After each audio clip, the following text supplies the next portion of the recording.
어제 더불어민주당 대선 경선 후보들의 2차 TV 토론회에서는요, 이런 용어가 이제 나왔죠. 이른바 명락대전이 재현됐습니다. 자, 장외 대리전에서는 여배우와 조폭 또 최성해 전 동양대 총장까지 소환이 되면서 위험 수위를 넘은 거 아니냐 이런 지적도 나왔습니다. 자, 두 분과 함께하죠. 최민희 전 국회의원, 조청래 전 여의도 연구원 부원장 모셨습니다. 어서 오십시오. 예. 안녕하십니까. 어제 민주당 경선 후보들 2차 토론이 있었습니다. 1위와 2위 후보 간의 팽팽한 신경전도 역시 이어졌는데요. 먼저 그 발언들 보고 오겠습니다. 책임 총리였고 대통령 다음으로 큰 권한을 가지셨는데 그냥 각 부에서 정하고 청와대 참모들이 정하는 데서 난 아무 역할도 못했다 이렇게 말씀하시면 무능하거나 또 무책임했다는 말씀을 들을 수도 있을 것 같은데요. 어느 방송에 조사를 보니까 우리 6사람 중에서 제 점수가 제일 높게 나오고 특히 알겠습니다. 국정 운영 능력 점수가 제일 높게 나왔다 이 말씀 드립니다. 5대 비위행위, 음주운전, 성폭력, 성희롱, 술의 횡령에 연루된 공직자는 승진해서 배제시키고 혹시 본인에게도 이런 기준을 이렇게 연상해 보신 적이 있습니까? 제가 이 자리를 빌어서 이 점에 대해서는 먼저 사과 말씀을 드립니다. 죄송합니다. 사실 그 문제는 제가 과거로 돌아가서 지워버리고 싶은 제 인생의 오점인데 이제 앞으로는 없을 일이고 이낙연 후보님은 사면 관련해서는 사면 금지하자 했다가 사면하자, 사면하지 말자 그랬다가 갑자기 세모 이렇게 나오기도 하고 네, 사면에 대해서 금지하자는 얘기는 해본 적이 없습니다. 사면을 일정한 요건을 두자는 사면법 개정안에 발의에 동참한 적은 있습니다. 네, 두 분께 일단 전반적인 총평을 한번 들어보겠습니다. 어제 토론회 어떻게 보셨습니까? 그거보다 네. 오늘 한 여론조사가 나왔는데 예. 이낙연 후보와 이재명 후보 호감도가 다 떨어졌습니다. 특히 이 이재명 후보 같은 경우는 지난 조사에서 비호감도가 40%대였는데 예. 50%로 확 올라갔더라고요. 그때 이상으로. 네. 그리고 이낙연 후보도 마찬가지예요. 호감도가 높았는데 비호감도가 50%를 넘었습니다. 왜 그런 걸로 분석하세요? 물론 윤석열 후보도 50%가 넘었어요. 네. 그런데 이건 민주당의 경선이 계속 진행되면서 예비 경선까지는 컨벤션 효과를 봤는데 본 경선에 들어오면서 1, 2위간 치열해졌잖아요. 예. 공방이. 그러면서 네거티브를 하다 보니 국민들께서 싫어하시는 것 중에 하나가 같은 병끼리 세게 싸우는 거. 네. 이거 싫어하는 심리가 작동한 것 같습니다. 그래서 아마 민주당 지도부와 선관위는 토론을 많이 해서 예. 국민들께 후보를 검증할 기회를 드리겠다는 좋은 취지였는데 그게 조금 지나치지 않았나. 그래서 이 부분은 민주당에서 근본적인 검토를 한 번은 해야 될 시점입니다. 왜냐하면 예. 앞으로도 보니까 주 2회씩 토론회가 있더라고요. 예. 그건 물리적으로도 굉장히 무리이고 그리고 앞으로도 사실 정책 검증은 방송사에서도요. 네. 정책 검증 토론을 하면 이게 시청률이 재미없다고. 떨어져요. 예. 그러다 보니 아무래도 네거티브 공방으로 갈 가능성이 높잖아요. 네. 그래서 이건 민주당 차원에서 점검해야 될 일이라고 생각합니다. 가장 네. 중요한 건 네거티브가 심해지고 있다. 네. 그래서 후보들은 자제하는 게 보이잖아요. 화면에서도. 그쵸. 그런데 장외 공방은 정말 제가 보기에는 불필요한 공방으로 이어지고 있다고 예. 봅니다. 그럼 구체적인 내용은 추가로 여쭤보도록 하겠습니다. 어제 2차 토론은 어땠어요, 분위기가? 의원님께서 워낙 잘 정리를 해주셔서 그런데 네. 이게 지금 시간이 갈수록 네. 이재명, 이낙연 두 분밖에 안 보여요. 그렇죠. 다른 후보님들은 존재감도 약하고 존재감이 약해진 수준이 아니라 거의 시야에서 처음만 해도 이렇진 않았는데 예. 6명으로 압축이 됐을 때만 해도 이렇진 않았는데 시야에서 사라진 느낌이고요. 지금 말씀하신 것처럼 이게 이제 피로도가 계속 올라가요. 네. 양강구도가 계속 좋은 쪽으로 아니라 나쁜 쪽으로 가면서 국민들 피로도가 올라가고 있고 최근에 여론조사들 보면 두 분의 지지도가 다소 하락하거나 혹은 상승세가 멈춰서 박스권에 갇히는 예. 이런 상황이거든요. 그래서 제가 볼 때는 이런 추세를 민주당이 적절하게 후보들이 적절하게 조율하지 않으면 당 전체의 지지율 하락으로 연결될 거다 이렇게 전망합니다. 예.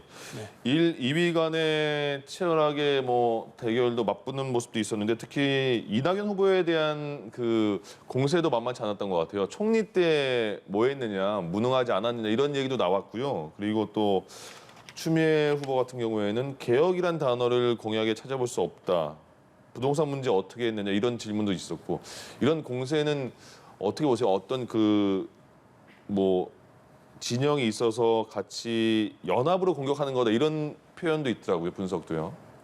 그건 제가 보기에 추미애 후보는 네. 그 위치 자체가 누구나 공격할 수 있는 위치고 또 예. 누구나 옹호할 수 있는 위치 같아요. 그래서 어제는 이재명 후보에 대해서도 날카롭게 지적을 하더라고요. 예. 그리고 이재명 후보의 경우는 그 추미애 후보의 공세에 대해서는 답변이 굉장히 온화하게 그렇게 나가는 걸 보였는데요.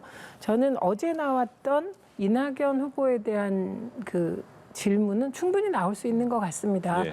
그런데 다만 우리나라에서 책임 총리라는 건 제가 기억하기엔 책임 총리 하면 떠오르는 게 이낙연 후보는 그 포스터 보니까 책임 총리라고 하셨지만 네. 이해찬 총리였던 것 같아요. 그때는 정말 책임 총리로서 일을 한 것 같은데 그 이후로는 이 구조 자체가 대통령제 하에서 아무리 책임 총리를 하려 그래도 청와대 중심으로 돌아가게 돼 있는 거 아닙니까? 네. 그래서 이 부분은 사실 온전하게 이낙연 후보에게 책임을 물을 수 있냐? 이건 또 다른 논점이라고 생각합니다. 예. 네, 그런데 이낙연 후보는 이게 긍정적이기도 하고 부정적이기도 한 건데 문재인 대통령의 지지율과 연동되어 간다는 거예요. 네. 근데 중요한 건 문재인 대통령 지지율이 40%가 넘는데 이낙연 후보는 그 지지율을 온전히 받지 못하고 있잖아요. 그 이유 역시 책임 총리 한계라고 볼 수가 있을 것 같습니다. 예. 그래서 이런 건 충분히 전 할 수 있다고 생각해요. 그리고 추미애 대표가 얘기한 개혁을 계속 안 할 거냐? 이것도 좋은 토론 주제라고 생각합니다. 더 문제가 되는 건 장외 공방이라고 생각하는데요. 그 장외 공방 과정에서 저는 그 뭘 그렇게까지 대변인들이 할 필요가 있을까? 대변인들이 좀 더 위트 있게 하면 안 될까? 예. 이런 생각을 많이 했습니다.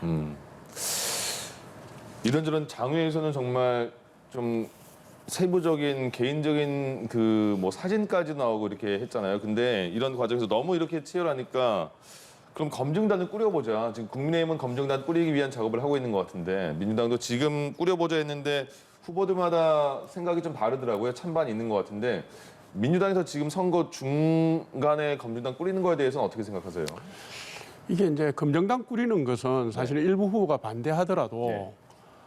명분 상태에 놓고 끝까지 반대하기는 힘든 내용이에요. 네, 네. 검증을 반대하는 것처럼 네, 네. 비춰지기 때문에 그래서 이제 이런 공방이 있을 수는 있는데 제가 볼 때는 당 차원에서 설치하는 검증단은 실제로는 명확한 검증을 하자는 것보다는 예.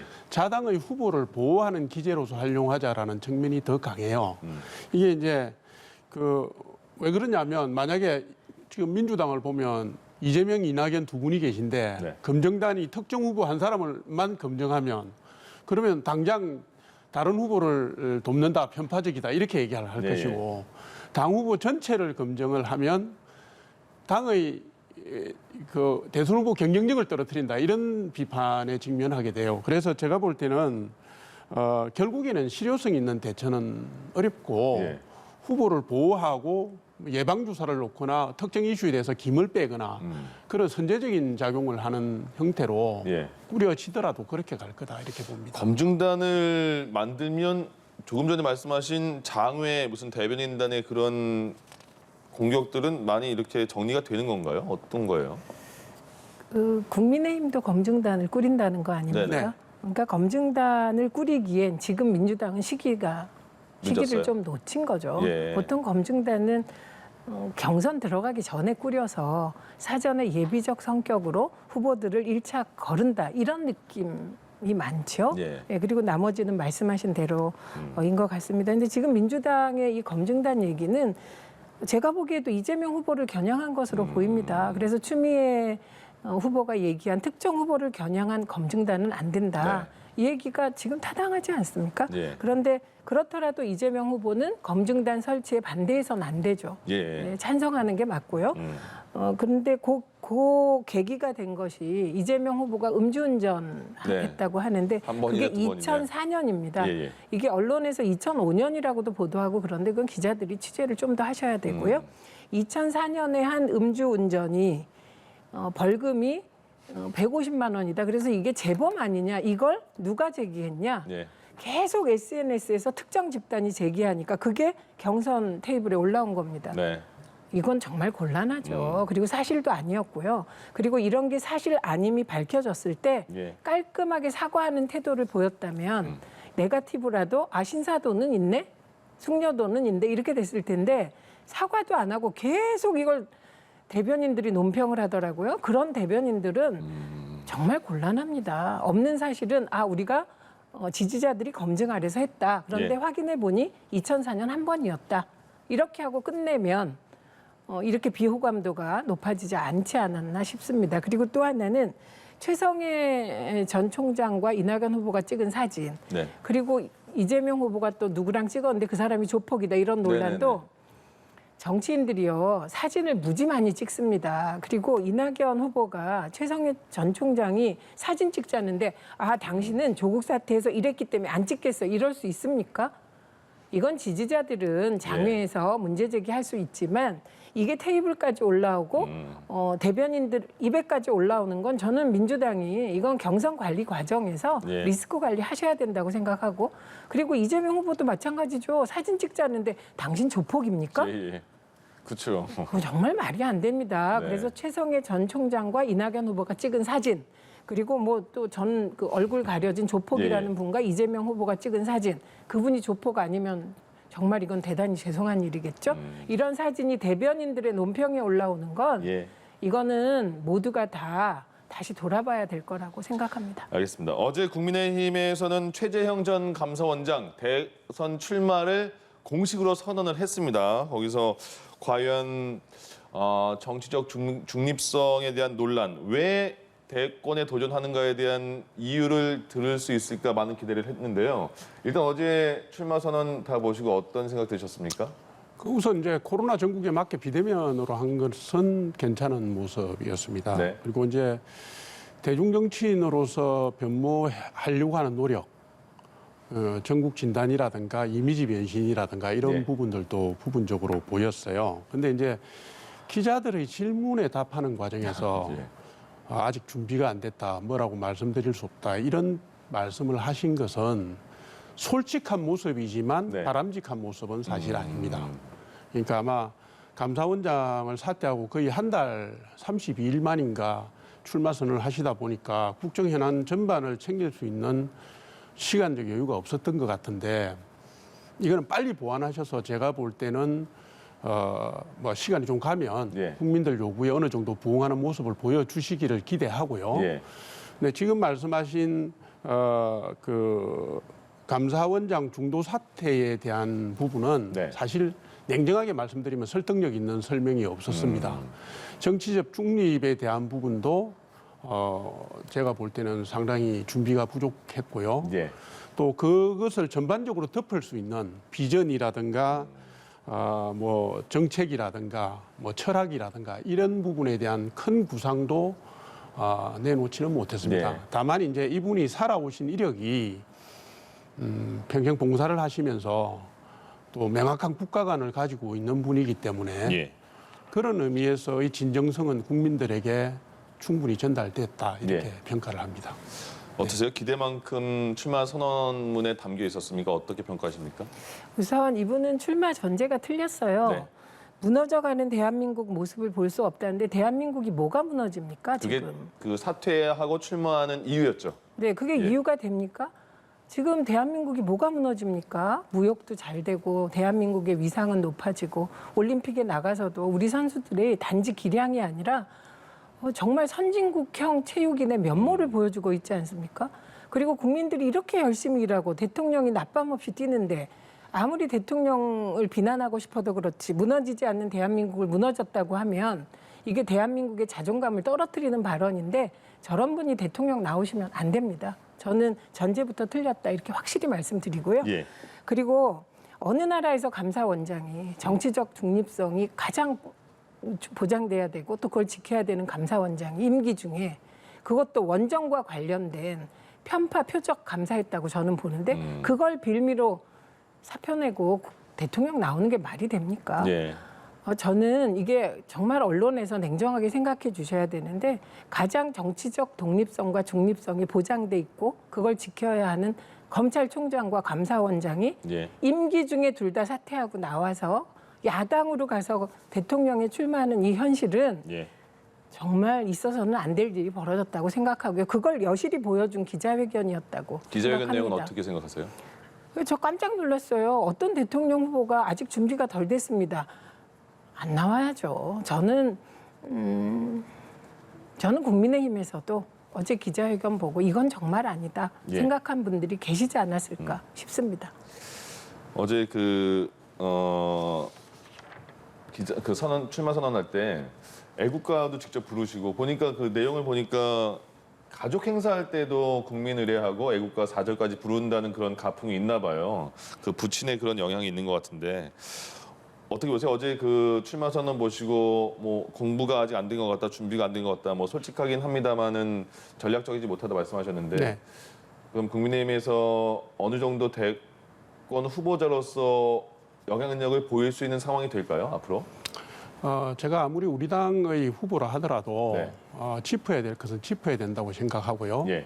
또 이렇게 짚는 이유는 빨리 보완하시기를 바라는 뜻이 있습니다. 네. 근데 이제 아까 이제 조금 이 말씀 먼저 드리고 가야 예, 되겠어요. 무너져가는 대한민국에 대해서 이제 우리 최민희 의원님께서 정서적으로 대응을 하셨는데 네. 뭐 그런 거는 이해는 합니다만은 예. 실제로 저희가 볼 때는 국민의 삶이 지금 너무 어렵고 비정상적이고 국정도 총체적으로 난국에 빠져 있는 거는 저희 눈에는 그렇게 네. 진단하게 됩니다. 그러니까 예.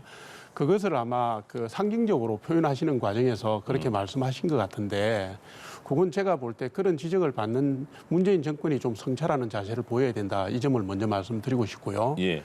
애국가와 관련된 부분은 대한민국의 대통령 후보가 뚜렷한 국가관을 가지고 애국가에 대해서 제대로 된 철저한 의례를 갖추는 것은 자랑거리면 자랑거리지 문제가 되지는 않습니다. 예, 그냥 그죠? 그렇다고 그 말씀드린 반대가 겁니다. 더 예. 문제가 되는 것이죠. 근데 이제 이분은 이제 본인이 평생 봉사를 했을 뿐만 아니라 돌아가신 아버지 고 최영섭 옹께서 대한민국의 전쟁 영웅이시잖아요. 그리고 이분이 성장하신 데가 경남 진해입니다. 저도 고향이 마산이에요. 네. 지금 다 창원시 같은 마찬가지, 창원시인데 네.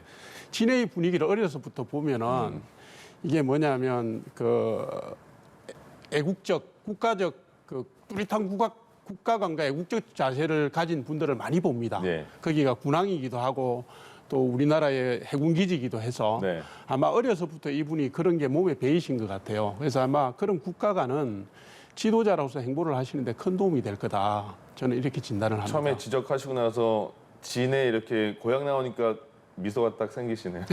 역시. 예. 특정한 프레임으로 해석하는 건 좀 적절치 않다 이 말씀을 제가 알겠습니다. 드리는 겁니다. 자, 그럼 그 윤석열 전 총장 얘기도 해볼까요? 그 최근에 많은 설화가 있었죠. 그 120시간 페미니즘 등등 그리고 자세에 대해서도 고개를 왔다 갔다 한다. 그리고 발이 너무 벌린다. 쩍벌납니다. 거기에 대해서 이미지 컨설팅을 받았다는 그런 그 기사도 봤거든요. 제가 잠시 나라가 무너져 예, 있는 예. 것 같다. 네. 지금 코로나19로 자영업자 등 예. 국민 전체가 어렵습니다. 네. 근데 그 어려운데 그것에 국가가 대응하지 못할 때 무너진다고 얘기하는데 네. 지금 대한민국은 잘 대응하고 있습니다. 그리고 재난지원금에 대해서 국회가 논의할 정도인데 그 논의조차 못하는 나라들에서 써야 될 말을 현재 대한민국이 무너지고 있다 이런 표현 쓰시면 안 돼요. 예. 그건 국민들께도 예의가 아니라고 생각합니다. 그리고 말씀하신 것 중에 국민의 삶이 어려운데 문재인 정부가 더 성찰하고 열심히 일해라. 그건 너무 네. 당연히 수용하고 받아들이고 더 열심히 해야 될 거라고 예, 예. 생각합니다. 네. 그리고 저는 오늘 또 깜짝 놀랄 그 보도를 봤습니다. 뭐 있었어요? 이게 부산일보와의 인터뷰에서 윤석열 후보가 일본의 후쿠시마 원전이 원전 자체는 그 뭐 이렇게 녹아내리지 않았지 않냐 이런 얘기를 했는데 그게 부산일보 기사에서 삭제된 거예요. 아, 예. 그래서 한국일보에서 삭제됐다고 또 썼더라고요. 그래서 이게 멜트다운 좀 읽어보셔라. 그러니까 그때 후쿠시마 원전이 멜트다운 돼서 결국은 바닷물을 끌어다가 퍼붓냐 안 퍼붓냐로 논란을 짓다가 요시다라는 현장 책임자가 바닷물을 퍼부어서 폭발을 막은 게 후쿠시마 원전 사태이거든요. 예. 그런데 멜트다운 안 됐다 이렇게 얘기하시면 어쩝니까? 그러니까 이거는 제가 보기에는 우리가 설화라고 얘기하기에는 단순 설화가 아니다. 이게 후쿠시마 원전 문제에 대해서도 그게 얼마나 복잡한 일본의 원전 시스템에서 나왔으며 예. 일본의 원전 마피아들이 그 사태에서도 얼마나 자기들의 기득권을 지키려고 노력했으며 그게 만약에 요시다 소장은 암으로 죽었습니다. 나중에 그때 예. 피폭돼서 그 요시다가 없었다면 일본은 정말 그때 열도 전체가 어떻게 될지 모르는 상황인데 네. 그걸 제대로 파악하지 못하시고 후쿠시마 원전이 녹아내리진 않았다. 그럼 도대체 어쩌란 말인지. 그래서 저는 이거는 단순한 설화로 이렇게 할 일이 아니고 예. 그 캠프는 정말 대응이 필요할 거다. 말수를 확 줄여버리든지 아니면 정말 그 준비된 멘트만 하도록 네. 할 수 있다면 그렇게 하든지. 그러니까 이건 사실 반대편 입장으로 볼 수 있잖아요. 제 경우는. 그런데도 더 이상 이 얘기를 듣고 싶지가 않습니다. 예. 이번에 후쿠시마 건은 아무리 원전을 옹호해도 그렇지 그 후쿠시마 사태가 얼마나 큰 건데 그 부분에 대해서도 제대로 못 아시고 예. 말씀하신 부분에 대해서 이런 식의 행보가 계속되면 정치권 전체가 안 좋을 것 같습니다. 윤석열 전 총장이 이제 그 캠프 보강에 나섰잖아요. 그 당내 인사들도 계속 영입을 하고. 네. 근데 예전에 바른정당인가요? 뭐 최이배 전 의원, 김성식 전 의원은 약간은 불쾌감까지 그 내보이면서 합류 안 한다고 말을 했고 장제원 의원은 국민의힘 의원은 총괄 그 실장인가요? 상황실장. 상황실장인가요? 네. 들어갔고요. 그럼 윤석열 전 총장이 지금같이 이렇게 막 흔히 뭐 설화다, 뭐 실언이다 이런 내용에 대해서는 잘 보완이 될까요? 지금 이제 이미지 컨설턴트에게 조언을 받고 특히 오늘부터 아마 휴가신 것 같은데 네. 휴가 기간에 집중적으로 하겠다는 건데 예. 지금 저는 최민희 의원님이 지금 지적하신 문제를 뼈아프게 받아들여야 된다고 네. 사실은 생각합니다. 우리가 이미지라고 얘기할 때 사실은 제일 큰 게 메시지 리스크 관리예요. 예. 이게 뭐 외부의 모습을 어떻게 보이고 이거보다도 그다음 행보의 방향인데 이게 지금 최근에 이제 호남 기반의 의원들하고 바른미래당 소속 전직 의원들 예전에 예. 그분들의 영입을 발표를 했다가 이분들이 참여 안 한다 이런 현상이 벌어졌잖아요. 이것도 사실은 이제 캠프가 세력을 규합해서 속도감 있게 가다 보니까 생긴 문제로 보이기도 하지만 예. 한편으로는 이분들이 호남 기반이고 중도 기반이라는 점에 비추어서 보면 그러니까 처음부터 지난주에도 제가 말씀드렸다시피 행보는 보수적으로 하면서 바라보는 곳은 중도나 호남 쪽을 바라보면 이런 문제가 생기는 거예요. 예. 그러니까 사전에 치밀하게 교류하고 해서 참여 예양을 묻고 예의를 갖춰서 모셔야 되는데 이게 마음이 바쁘다 보니까 중도 호남 쪽을 바라보는 마음이 바쁘다 보니까 이게 엇박자가 난 겁니다. 네. 그래서 이런 식의 행보나 메시지 리스크가 자꾸 나오면 제가 볼 때 이탈자가 더 늘어날 수도 있다. 이걸 무겁게 받아들여야 된다 이렇게 생각합니다. 예, 알겠습니다. 오늘은 여기까지 해야겠네요. 자, 최민희 전 국회의원, 조청래 전 여의도 연구원 부원장 두 분과 함께했습니다. 고맙습니다. 예.